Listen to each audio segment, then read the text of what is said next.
मीरपुर नाम के शहर में तेजस अपनी पत्नी नीरू के साथ रहता था। पति पत्नी दोनों ही नौकरी करते थे।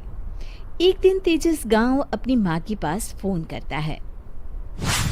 हेलो, प्रणाम माँ। जीते रहो माँ, तुम दादी बनने वाली हो हैं? अरे वाह, ठीक है बेटा, मैं कल ही आती हूँ। जब माँ जी शहर पहुंची तो बेटे बहू ने बहुत अच्छे से स्वागत किया। लीजिए माँ जी, चाय। अरे गर्मा गर्म पकोड़े ले आओ माँ के लिए। नीरू रसोई में गई और 2 मिनट में ही पकोड़े ले आई। जी ये लीजिए। बहू, जादू से बनाए हैं क्या? अभी तो रसोई में गई थी। यम्मी। माँ जी, शीला रसोई में पकोड़े तल रही है, मैं बस लेकर आई। हे भगवान, मेरा धर्म भ्रष्ट कर दिया तूने। अब तो गंगा जल से शुद्धिकरण करना होगा।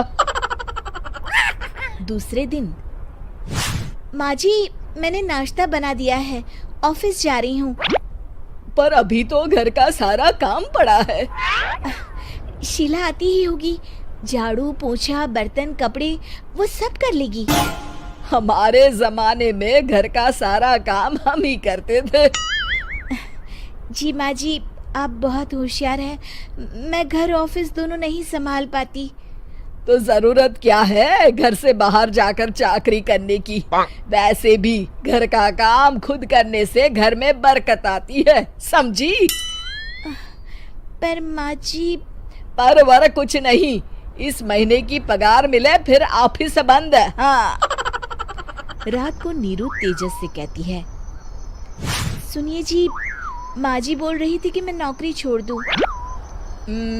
वैसे ठीक ही तो है, अभी तुम्हें आराम की जरूरत है।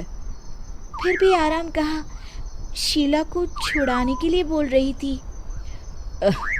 तो अब 24 घंटे में इतना काम तो कर ही सकती हो। पर जॉब पसंद है मुझे, घर पर मन नहीं लगेगा। अगले दिन जब दोनों ऑफिस के लिए निकल रहे थे, मेरी तो कोई कीमत ही नहीं है इस घर में। माँ जी, आजकल महंगाई बहुत है, रहन सहन भी बदल गया है, दोनों नौकरी करते हैं तभी ठीक रहता है। अच्छा, तू कहना क्या चाहती है? मेरा बेटा तुझे बिठा के खिला नहीं सकता? तू ही इस घर का खर्च चला रही है, हैं? नहीं माँ जी, मेरा वो मतलब नहीं था। मतलब खूब समझती हूँ, ये बाल धूप में सफेद नहीं किए मैंने। हाँ। अब तो ये रोज का काम हो गया था। तेजस भी रोज की झिकझिक से परेशान हो गया था।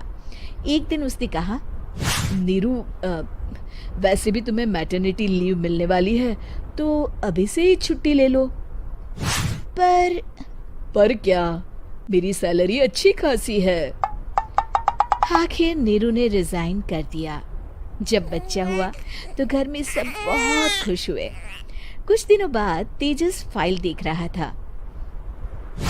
क्या हुआ तेजस, कुछ परेशान लग रहे हो? हाँ, वो हमारी जितनी सेविंग्स थी वो तो हॉस्पिटल में और छठी के फंक्शन में खत्म हो गई है नीरू। और अभी वैसे मंदी चल रही है तो मैं बोल रही थी कल मुन्ना को हेपेटाइटिस का टीका लगवाना है। नीरू, क्या पोस्टपोन नहीं कर सकते? नहीं जी, बिल्कुल नहीं। अब तेजस को समझ में आ रहा था कि उससे गलती हुई है। पैसों की कमी का असर घर के माहौल पर भी पड़ रहा था। अगले दिन, बेटा मेरा चश्मा और ये दवाइयाँ ले आना, पर्चा देते हुए माँ जी ने कहा। जी। तेजस, मुन्ना के लिए दूध का डिब्बा और डायपर भी ले आना, और ये किराने के सामान की लिस्ट है, इसे भी लाना है। तेजस गुस्से में लिस्ट मरोड़कर फेंकता है और चिल्लाता है, पैसे क्या पेड़ पर उगते हैं? ये ले आना, वो ले आना। अरे पर ये जरूरत का सामान ही है। वो गुस्से में बिना कुछ कहे ऑफिस चला गया। अरे लंच तो ले जाइए। नीरू दौड़कर डिब्बा पकड़ाती है। एक दिन खाना खाने के बाद, नीरू, अब तो मुन्ना कुछ बड़ा हो गया, तो अब तुम वापस ज्वाइन कर लो ना जॉब। पर इस रिसेशन में जॉब मिलना बहुत मुश्किल है। ट्राई तो करो। फिर मुन्ना? माँ जी है ना, और एक फुल टाइम मेड भी लगा लेंगे। पर माँ जी, उन्हें तो पसंद नहीं।